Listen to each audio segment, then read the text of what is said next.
I've been told I was a good listener and a pretty patient person, and I guess you don't see that much in younger folks. I tended to kind of be able to connect with majority of most folks I've met. It really started, I would say, probably in medical school. A lot of the other fields of medicine, especially internal medicine, you're kind of focused a lot on lab work and imaging and tests and all that sort of thing. I found that myself, although that was important, I enjoyed kind of talking to patients, interviewing them, getting to know them, understanding their story, what made them tick, and really kind of understand what their life is like and how they became who they were. And that really kind of energized me and engaged me. Later on into a latter part of med school, I realized that psychiatry was kind of the field that I found most interesting, because that's one of the few fields of medicine where you can actually kind of sit down and spend time talking to patients and interviewing them. I've been in private practice since 2012, and I started this practice, the North Carolina Institute of Advanced Neurohealth, just a few years ago,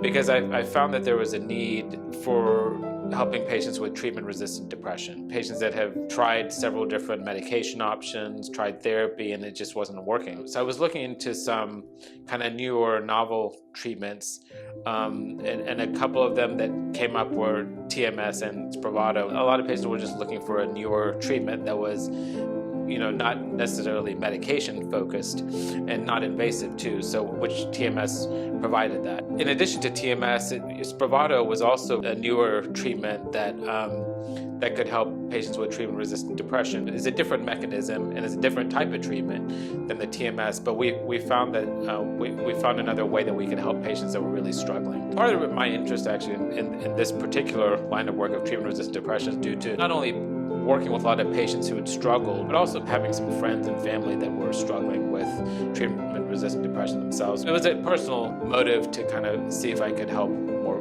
folks. It's obviously frustrating for patients as well as on our end, the providers. You feel at a loss. You feel like you haven't been able to do what you had hoped to do as far as helping patients with their depression. TMS and Spravato were kind of more or less in the outpatient world kind of a last line treatment. In order for the prior authorization to be approved, you need to have tried several different medications. It gives, I think, patients and providers some hope that we do have these two treatment options that can help and can be added to whatever medications that the patient's taking. A lot of patients describe depression as kind of being stuck in a hole that you just can't get out of. When we are able to help them with the TMS or Spravato treatment, it gives them some measure of hope that there may be at least a little bit of light at the end of the tunnel.